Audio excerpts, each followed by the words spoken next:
So, good morning, guys. This is Mr. Faisal Sheikh, your mathematics teacher. In the last session, we did exercise 1.1 of chapter number 1, the number system. Today, we'll continue with the same exercise. In the exercise, we are supposed to move on question 2, question number 4. Right? But before that, whatever work that I gave you in the last session, let us just try to discuss it on so that we can revise the previous topic as well. In the previous topic, we discussed about the types of numbers we are having. So those were natural numbers, then it were whole numbers, then it was real integers, then it was rational number, then it was real number. So we studied about 5 different types of numbers. Out of that, we focused more on the rational numbers, and the rational numbers are the numbers which can be expressed in p by q form. Rational numbers हम उस numbers को बोलते हैं जो p by q form में convert हो सकते हैं. दूसरी बात, मैंने आपको सम सिखाए थे जहाँ पर हमें रेशनल नंबर्स फाइंड करने थे किसी भी दो नंबर के बीच में. सो few sums were given to you. Let us just try to revise those sums. I'll be doing the sums again. मैं वही सम्स को फिर से एक बार करता हूँ और लेट अस चेक क्या आपके आंसर सही है या नहीं. So the very first sum that I gave you was 5/8 and 2/9. So आपको फाइंड करना था 5 rational numbers between 5/8 and another was 2/9. And you were supposed to find 5 rational numbers between these two numbers. Okay. So मैंने आपको सिखाया था कि सबसे पहले आप फाइंड कीजिए value of 5/8 into decimal. Decimal में इसका वैल्यू कितना होगा आप कैसे फाइंड कर सकते हैं. क्यों मैंने आपको डेसिमल वाला मेथड सिखाया है, बिकॉज डेसिमल हम किसी भी फ्रैक्शन को डेसिमल में कन्वर्ट कर सकते हैं. हम 5 को इजीली 8 से डिवाइड कर सकते हैं. ये हम 4th 5th से सीखते आए हैं बहुत अच्छे से. सो हमारा आंसर बहुत परफेक्ट आ सकता है इस मेथड से, और हम इस मेथड को ज़्यादा टाइम तक याद रख सकते हैं, या हम ऐसे बोल सकते हैं हम इस मेथड को नहीं भूल सकते. सो हम करते हैं 5 को डिवाइड 8 से. So I divide 5/8. So 0 over here, point will carry out 0 over here.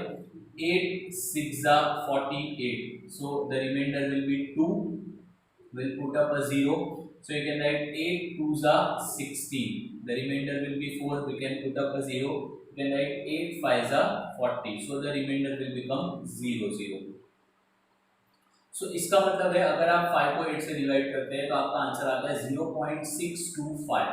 This is your first answer. So आप इसको ब्रैकेट में रख सकते हैं so that एग्जामिनर इजीली इस चीज को देख सकते हैं.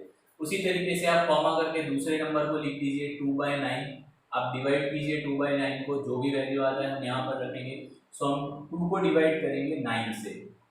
सो 0 पॉइंट यहाँ पर 0 कैरी हो जाएगा. 9 2s are 18. Remainder will be 2. Will put up 0. 9 2s are 18. Remainder will be 2.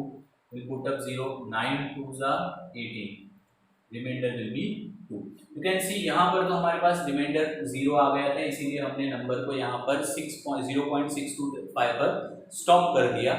लेकिन यहाँ पर नंबर कंटिन्यू हो रहा है, तो हम अपने कन्वीनियंस के लिए इस नंबर को 2/9 को हम इस नंबर से रिप्रेजेंट कर देंगे 0.222.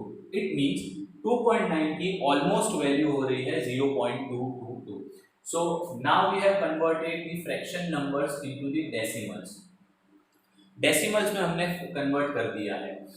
अब आपको ये देखना है, आपको 5 रेशनल नंबर्स लिखने थे ये दो नंबर के बीच में. इसका मतलब ये है आपको अब 5 नंबर्स लिखने हैं इन दो नंबर्स के बीच में, 0.625 के बीच में एंड 0.222 के बीच में. आप छोटे नंबर को सिलेक्ट कीजिए. So the smaller number is 0.222. How to write 5 rational numbers between these two number. बहुत ही सिंपल है दोस्तों. कैसे लिखेंगे हम, सिर्फ आपको एक और डिजिट ऐड कर देना है, और वो डिजिट क्या ऐड करेंगे आप 0.222 राइट 1. उसके बाद आप लिख सकते हैं 0.222 राइट 2. उसके बाद आप लिख सकते हैं 0.222 राइट 3.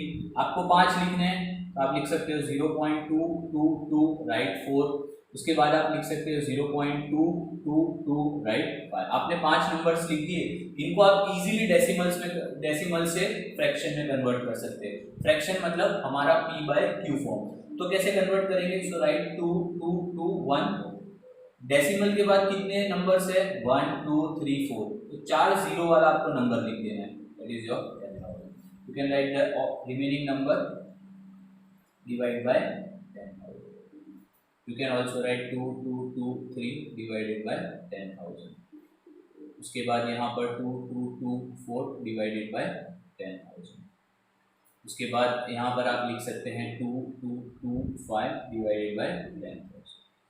सो जैसे कि हमने आगे सीखा है, किसी भी दो नंबर के बीच में इनफाइनाइट रेशनल नंबर्स होते हैं। So these are also rational numbers and these are between these two numbers, I mean 5/8 and 2/9। So हमारे पास ये 5 रेशनल नंबर्स है। एक और बात ध्यान रखिएगा, अगर आपको कभी भी ऐसा क्वेश्चन आता है, right 4 rational numbers between any to number, 5 rational numbers between any to number, 6 rational numbers between any to number, उसका कोई भी फिक्स आंसर नहीं होता। ये क्वेश्चन का कोई भी फिक्स आंसर नहीं है। मेरा आंसर ये आया है, हो सकता है कोई और पर्सन अगर सॉल्व कर रहा है वो कोई और आंसर लेकर है। So answer can be different, answer कुछ भी हो सकता है, बिकॉज हमारे पास बहुत सारे नेचुरल नंबर्स है किसी भी दो नंबर्स के बीच में। मैंने उन सब में से ये 5 को सिलेक्ट करा है, ये सॉल्व करके इन 5 को लिखा हुआ है। अगर आप चाहे यहाँ पर आप कोई और नंबर भी ऐड कर सकते हैं। यहाँ पर आप 6 ऐड कर दीजिए, 7 ऐड कर दीजिए, 8 ऐड कर दीजिए, आप कोई भी नंबर को ऐड कर सकते हैं। So this was one of the method through which we can find the 5 rational numbers between any two rational numbers. इसके अलावा बाकी के जितने जो मैंने आपको सम्स दिए थे, आई होप सो आप अब अच्छे से कर पाएंगे।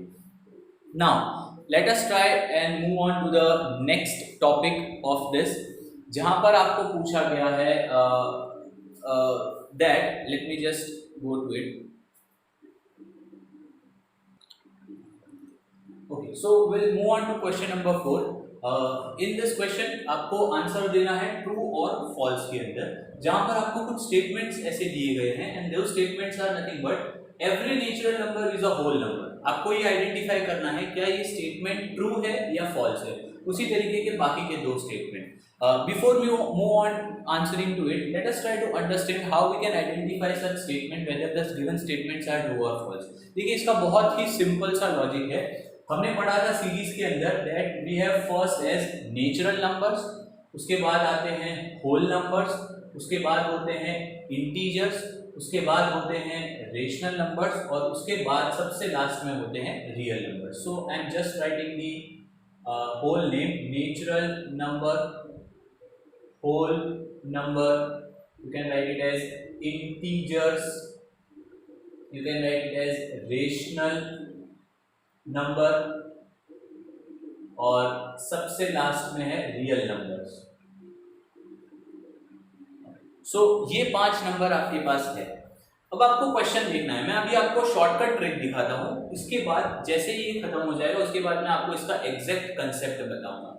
देखिए आपको पूछा है every natural number is a whole number, मतलब आपको ये पूछना चाहते हैं क्या सभी नेचुरल नंबर होल नंबर है या नहीं। Now see where is your natural number over here, where is the whole number over, it means they are asking to go downwards. कहां जाने को बोल रहे हैं ये? डाउनवर्ड्स, नेचुरल से होल जाने को बोल रहे हैं। You can see every natural number is a whole number, so they are asking you for the downwards. So whenever you are going downward, ये स्टेटमेंट आपको डाउनवर्ड्स डायरेक्शन दिखा रहा है। दूसरा स्टेटमेंट लिखते हैं every integer is a whole number, where is the integer? Over here. Where is the whole number? Just above it. It means आपको integer से होल नंबर पे जाना है, मतलब ये डायरेक्शन कौन सा है आपका? अपवर्ड्स। जब भी आप डाउनवर्ड जाते हैं स्टेटमेंट हमेशा ट्रू होगा। जब भी आप डाउनवर्ड जाओगे स्टेटमेंट हमेशा कैसा होगा? ट्रू होगा। जब भी आप अपवर्ड जाएंगे स्टेटमेंट हमेशा फॉल्स होगा। जब भी आप अपवर्ड डायरेक्शन में जाएंगे स्टेटमेंट हमेशा फॉल्स होगा। So let us try to examine natural number to whole number, मतलब क्या नेचुरल नंबर होल नंबर है? कहां जा रहा है? नेचुरल से होल, क्या है भाई? डाउनवर्ड। तो ये स्टेटमेंट आपका आंसर हो जाएगा यहां पर फॉल्स। ये sorry the answer will be true. ये स्टेटमेंट हो जाएगा आपका ट्रू। आप नेचुरल से होल जा रहे हैं। उसी के बाद आप देखिए the second question, integer to whole, I mean they are asking every integer is a whole number. So integer से आप होल पे जा रहे हैं, so you are going upward. So upward जा रहे हैं तो आंसर हो जाएगा आपका false, right. Let us try the last one. Now you can identify it by yourself. Every rational number is a whole number. Where is a rational number? वो here. Where is the whole number? Upward. It means you are going in the up direction. Up direction में जाते हैं तो answer आएगा इसका false. I hope so you guys are clear with this. So ये चीज आपको याद रखनी है। This is the shortcut. This is a shortcut method to answer such kind of statements. इसके अलावा I do have the exact content जो मैं आपको बाद में deliver कर दूंगा. How we can understand. Let us just try right now only. Let us try how we can understand the exact content for this. सबसे पहले वाला स्टेटमेंट लेते हैं। See they are asking every natural number is a whole number. मैंने आपको shortcut दिखा दिया, अब आपको कंटेंट वाइज दिखा रहा है। देखिए आपको बोला है क्या नेचुरल नंबर होल नंबर होते हैं या नहीं है। तो नेचुरल नंबर कौन सा होगा? You can take 5। मैं 5 को सिलेक्ट कर रहा हूँ। क्या मैं इस नंबर को होल नंबर में फाइंड कर सकता हूँ? डेफिनेटली। अगर मैं होल नंबर्स लिखूंगा उसमें 5 आने ही वाला है। ये स्टेटमेंट हो गया आपका ट्रू। सेकेंड स्टेटमेंट लेते हैं। अगर मैं इंटीजर्स के बारे में बोल रहा हूँ, so every integer is a whole number. अब मैं कोई भी इंटीजर्स लेता हूँ, फॉर एग्जांपल 5 को ही सिलेक्ट करते हैं। सो एक मैंने 5 ले लिया। इंटीजर -5 भी हो सकता है, इंटीजर 0 भी हो सकता है। सो ये सारे नंबर इंटीजर्स हैं। मैंने पर्पसली ये 3 नंबर लिए हैं। इसके अलावा भी बहुत सारे नंबर हैं, लेकिन मैं ये 3 नंबर को लेकर चेक करना चाहता हूँ। देखिए 5 इज अ इंटीजर। क्या मैं 5 को होल नंबर बोल सकता हूँ? Definitely yes. सो यहाँ पर मैं राइट टिक करता हूँ। क्या मैं 0 को होल नंबर बोल सकता हूँ? Definitely yes, 0 is also whole number. क्या मैं -5 को होल नंबर बोल सकता हूँ? नो, मैं -5 को होल नंबर नहीं बोल सकता, बिकॉज होल नंबर के अंदर 0 से लेके पॉजिटिव इंफिनिटी तक आता है, इसीलिए -5 will not be there in the whole number. But ये तो इंटीजर है, तो हम ये बोल सकते हैं not every integer is a whole number. There are few जैसे 0 और 5, बट सारे इंटीजर्स नहीं होंगे, इसीलिए ये स्टेटमेंट हमारा हो जाएगा फॉल्स। उसी तरीके से मैं रेशनल नंबर्स को लिख सकता हूँ। रेशनल नंबर बहुत सारे होते हैं, मोस्टली हम फ्रैक्शन को रेशनल नंबर बोलते हैं 3/5, माइनस नंबर्स को भी बोलते हैं, प्लस नंबर्स को भी बोलते हैं, 0 को भी बोलते हैं। So these are all the rational numbers. Let us check. 0 क्या होल नंबर है? डेफिनेटली है। 2 क्या होल नंबर है? डेफिनेटली है। -2 क्या होल नंबर है? नहीं है। 3/5 होल नंबर है? नहीं है। So you can see not every rational number is a whole number. There are few but not all. That's why the statement is false. So this is how you can solve the sums. I'll be giving you the extra statements regarding this. You may try it by your own. Once I'm done with this, I'll be giving you extra statements. Just check it out.